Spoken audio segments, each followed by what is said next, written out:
자, 이어서 마지막 주제 화면으로 만나보시겠습니다. 용산 청와대 시대 임박, 호재일까 악재일까입니다. 지금 전국에서 가장 뜨거운 지역, 바로 용산입니다.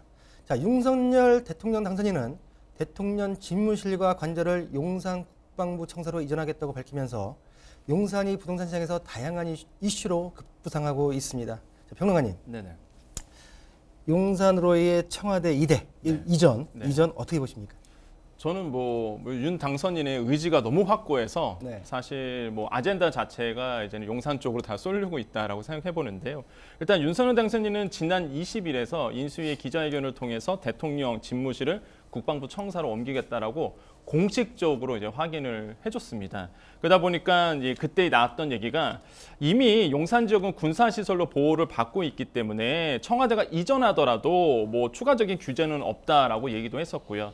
또한 올해부터 순차적으로 주변 그 미군 기지가 이제 반환될 예정입니다. 그러다 보니까 용산 공원을 조성할 수 있고 그다음에 교관과 국민과 교감할 수 있는 기회가 마련됐다라고 이제는 인터뷰를 했었는데요. 그러다 보니까 사실 지금 용산 시대가 빠르게 열릴 것이다라는 시장의 기대치는 있습니다. 그런데 한번 꺾인 사건이 있었냐면은 바로 현 정부의 추진 이전을 하려면 비용이 필요하다 보니까 예비비 승인이 필요한데 이거를 안 내줬단 말이죠. 그래서 윤 당선인이 지금 추구하고 있는 용산 이전 계획은 일단은 잠깐 막힌 상태다라고 보시면 되겠고요. 과연 그 용산 시대가 열릴 것 같은데 그 속도가 어느 정도 될지는 조금 더 이제 지켜보셔야 되겠다고 말씀을 드립니다. 속도의 차이다. 네. 예, 알겠습니다. 자, 역대 정권 최초로 실행되는 대통령 집무실 이전에 부동산 시장 또한 영향을 받는 모습입니다. 자, 대통령 집무실이 용산 국방부 청사로 이전하게 되면 용산을 포함한 주변 지역 등의 부동산에는 호재로 작용해야 될지 아니면 악재가 될지 어떻게 보십니까, 교수님? 일단 아까 우리 권 박사님은 속도가 중요하다고 하셨는데 저는 그것도 중요하고 그 속도라는 게 도대체 용산으로 간다는 게 그 내용이 뭘까? 그 내용이 저는 지금도 알려진 게 별로 없어요, 사실은. 그래서 그 내용이 어떻게 되는 것일까 하는 것이 굉장히 중요하다고 보고요. 이제 그 내용에 따라서 이제 규제도 굉장히 저는 다양하게 바뀔 거라고 보기 때문에 현재로서는 내용도 잘 모르겠고 속도도 잘 모르겠고 따라서 이게 호재일까 악재일까라고 질문을 던지는 것 자체가 언론과 시장에 과민한 전 반응이다. 저는 그런 생각이 들어서 우리가 조금 침착할 필요가 있다고 보는 거고요. 그 다음에 이제 그 용산에는 아시다시피 그 미군 부지가 이제 떠나면서 광대한 공원 부지가 지금 조성이 되는 축이 하나 있고 또 하나는 이제 한강변에 이제 또 국제도시라 그래가지고 거대한 프로젝트가 생겼다 말았다 하면서 그렇죠. 용산이 그 여러 가지로 그 다양한 재료가 있지 않습니까? 저는 그래서 이게 호재인가 악재인가라고 하는 내용은 그 청와대가 어떤 규모로 어떤 기능으로 어떻게 가느냐에 따라서 저는 호재인가 악재인가가 달라질 수 있고 그 다음에 그 호재 악재도 용산도 그 청와대 가려고 하는 청와대 북은 아주 가까운 지역하고 저것이 아주 멀리 마포 쪽에 사는 사람하고는 스토리가 저는 매우 달라서 이걸 꼭 집어가지고 호재다 꼭 집어가서 악재다 저는 케이스 바이 케이스로 매우 다를 거기 때문에 제발 우리 투자하시는 분들 이게 호재다고 생각하고 미리 투기에 참여하지 마시고 좀 더 긴 안목으로 들여다볼 필요가 있다. 저는 그런 생각이 들어요. 개인적으로 한번 질문 드리겠습니다. 네. 아까 말씀하신 대로 용산 구민이신데 네. 구민으로서 청와대가 용산구로 이전하는 거에 대해서는 어떻게 생각하십니까? 저는 아무래도 교통이 불편하지 않을까요? 교통이. 네. 삼각지 건너가는 게 이제 주된 교통로인데 예. 그래서 국방부 앞을 통해 가지고 이제 반포대교로 가는 게 제 주된 교통로인데 이게 이제 이렇게 되면은 그 교통 문제가 좀 번잡하지 않을까 이게 이제 하나 우려가 되고 요즘은 대통령 행차가 과거 같지는 않지만 옛날에 그 군사 독재 시절에는요. 대통령 한번 지나가면 그냥 사방팔방이 도로가 다 차단되잖아요. 저 되게 불편했었거든요. 그런 면에서 이제 민주정부가 그러진 않겠지만 교통 문제, 생활에 불편이 오지 않을까 하는 것이 이제 많은 사람들이 우려하는 거고 거기에 더해서 이제 건축 규제가 이제 강화되면은 또 이렇게 청와대 국방부가 내려다 보이는 고층 건물에는 여러 가지로 이제 그렇죠. 이게 안보적인 어떤 그런 것들이 조치가 가해질 것이니까 저는 뭐 거기에 살지 않지만은 상당 부분 불편하다고 느끼는 사람이 저는 있을 것 같아요. 네. 자, 우리 교수님은 개인적으로도 좀 불편할 것 같다. 네네. 라는 말씀하셨는데 네. 일단 지금 윤석열 당선인 같은 경우에는 추가 규제는 없다라고 네. 못을 박았어요. 네네. 그러면 주변에 용산 지역에 규제 없으면 들어오셔도 됩니다라고 하는 또 반기는 분들도 굉장히 많단 말이죠. 네네네. 그럼 그분들한테는 전반적으로 호재일까요, 악재일까요? 또한 네.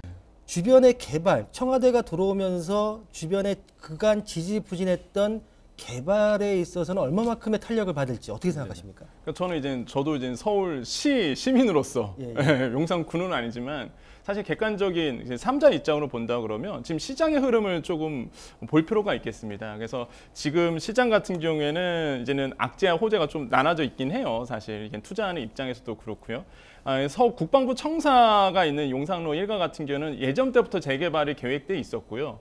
특히 이제는 삼강매션 특별 구역이죠. 이쪽에서는 조금 기대를 많이 했었는데 말씀하신 것처럼 이제 규제가 없을 수는 없잖아요, 사실. 그러다 그렇죠. 보니까 이쪽은 사실 좀 악재로 시장에서는 좀 평가를 받고 있고 반대로 이제는 금방 교수님께서 말씀하신 것처럼 그 국방부 청사 이외에 있는 이촌동이라든지 아니면 한남동 쪽은 굉장히 좀 기대를 많이 하고 있는 분위기입니다. 왜 그러냐면 뭐 아까도 잠깐 나왔지만은 정말 센트럴파크처럼 엄청난 공원 부지가 생긴단 말이죠. 근데 기대를 하고 있는데 계속적으로 이게 지지부진했었어요. 근데 이제는 말 그대로 집무실이 들어온다 그러면 같이 복합 개발이 되기 때문에 뭐 이천동 같은 경우에 뭐 한가람 아파트 같은 케이스도 지금 리모델링으로 뜨겁잖아요. 그렇죠. 그쪽에. 그러니까 리모델링 사업이 좀 더 빨라질 수 있다라고 또 얘기도 나오고 있고요. 그래서 그 근방에 있는 이천동에 있는 아파트들은 굉장히 반기고 있는 분위기가 저는 그냥 체감적으로 많이 느껴집니다. 거기서 사시는 분들 만나봐도 그래서 기대를 많이 하고 있고 특히 이제 한남동 같은 경우는 고급 주택단지 중심으로 근데 사실 아까 말씀하신 것처럼 거기가 생긴다고 해서 사실 이동 거리는 아니거든요. 또 이촌동과 한남동 쪽은 이게 불편할 게 좀 없다는 주민들이 계시기 때문에 이쪽은 또 반기고 있고. 하지만은 이제 아까처럼 뭐 그 국방부 청사 인근 지역은 사실 말씀하신 것처럼 교통 문제 때문에 좀 불편해하는 부분들 이런 것들이 좀 정말로 나눠져 있는 것 같습니다. 용산구도. 근데 그 부분은 이제 정부가 용산으로 가는 게 확정되었다고 하면 가능하면 빨리 앞으로 이런 규제는 될 거다. 그리고 그거 이외에는 절대로 규제가 안 될 것이다라는 그 확실한 약속을 그 주변 주민들한테 전 해줘야 된다고 봅니다. 네. 계속해서 어떻게 될지 모르는 상황이 돼버리면 정말 스트레스 받는 일이거든요. 따라서 예를 들면 국방부로 그 청와대가 옮겨가는 경우에 아까 이야기했지만은 보안상으로 예를 들면은 경비상 예. 어떤 조치가 취해지는지 이런 부분에 대해서는 구체적인 디테일이 아니더라도 이런 규제는 가해지고 그 외의 규제는 없다. 이걸 분명하게 좀 해주면 주민들의 그 피해는 상당히 좀 불편함을 저는 줄여줄 수 있을 것이다. 그래서 확실하게 좀 투명한 저는 그런 어떤 조치들을 미리 예고를 해주시는 것이 저는 좋다고 봅니다. 저는 그 이제 모든 시선이 지금 부동산 시장에 용산에 쏠려 있지 않습니까? 네. 근데 저는 또 용산을 바라보는 어떤 뜨거운 시선도 좋은데 이전이 확실시 되어가고 있잖아요. 그러면 기존의 청와대 주변, 네네네. 청와대 주변을 한번 볼 필요가 있지 않나 생각이 들어요. 부동산 시장에서.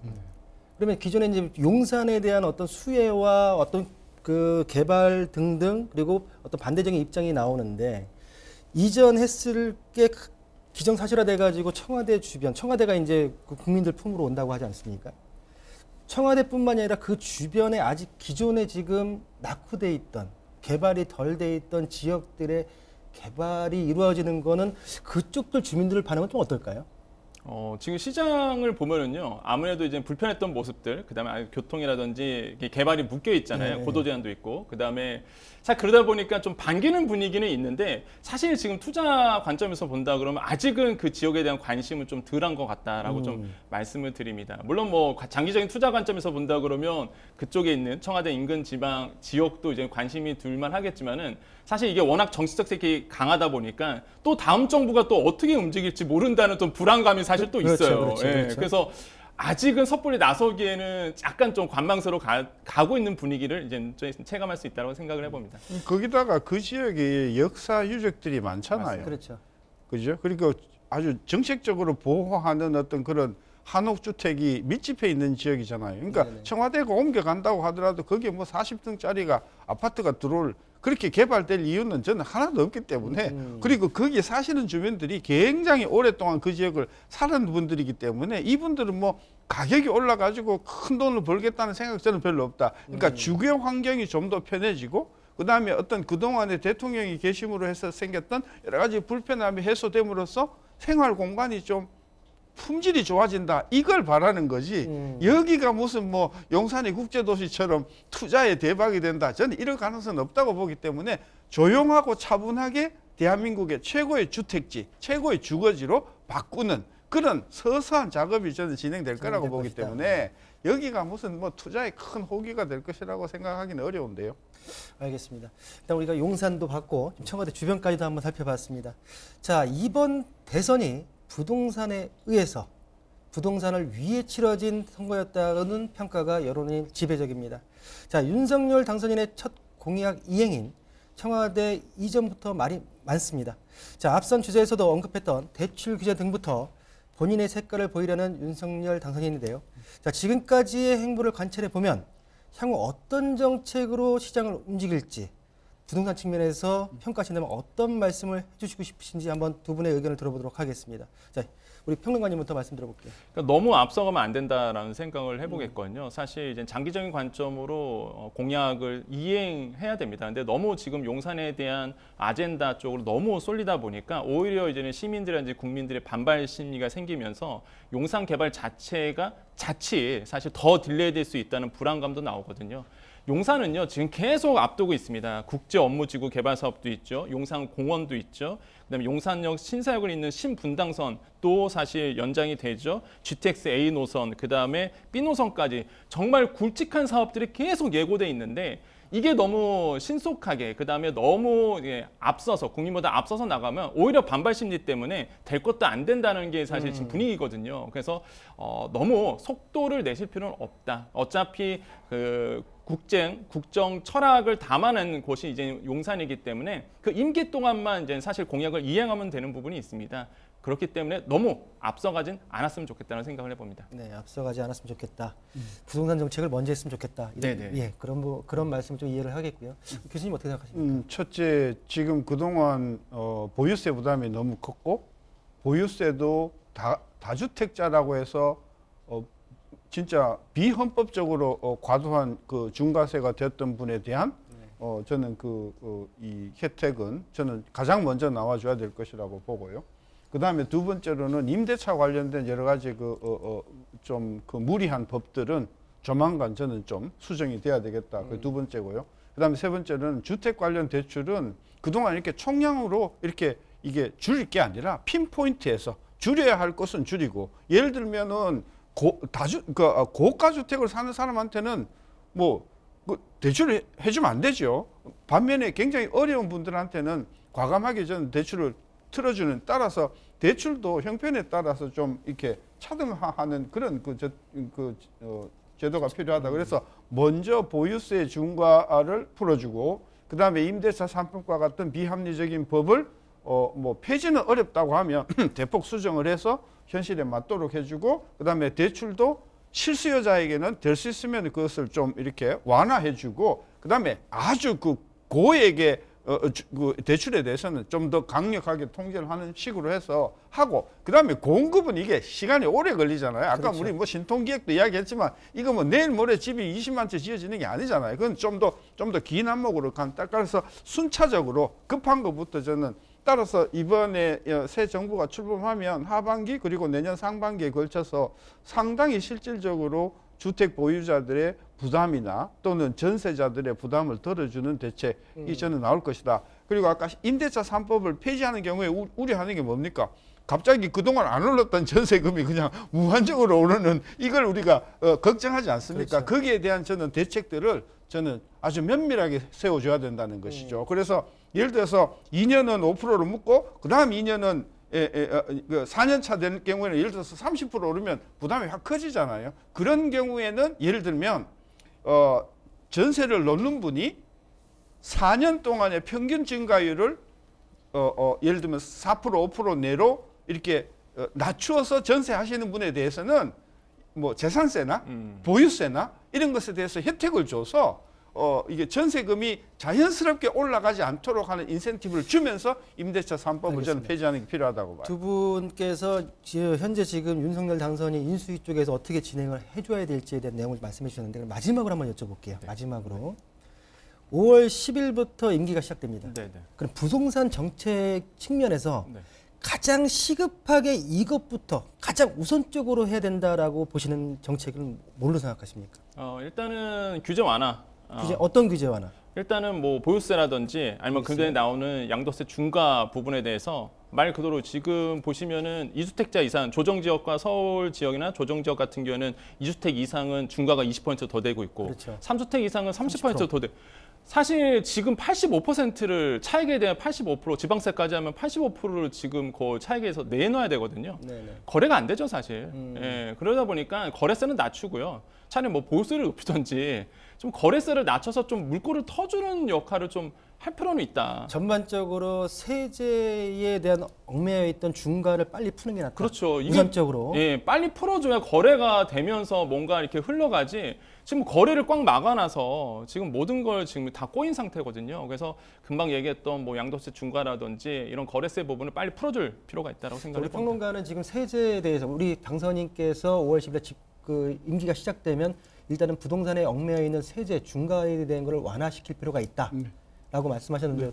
동의하십니까? 공감입니다. 저는 공감이고 예, 예. 특히 다주택자에 대한 중과 부분은 저는 하루빨리 저는 풀어주는 게 좋고 제가 만약에 인수위원회에 들어갔다고 하면 조금 극단적이지만 그동안 너무 많이 네. 내셨으니까 그 많이 내신 것까지 소급해서 크레딧을 줘가지고 진짜 많이 낸 분 내가 많이 봤거든요.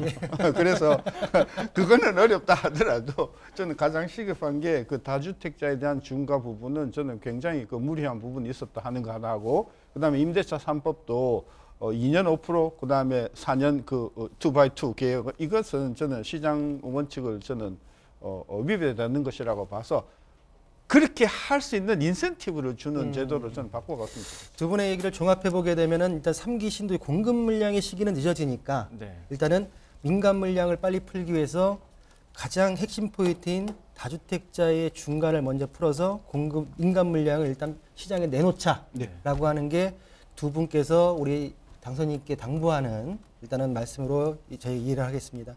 자, 이상으로 월간 부동산 저희가 준비한 내용은 여기까지입니다. 자, 오늘 다양한 도움 말씀을 주신 신세동 교수님 그리고 권혁중 평론가님과는 여기서 인사 나누도록 하겠습니다. 자, 감사합니다. 네.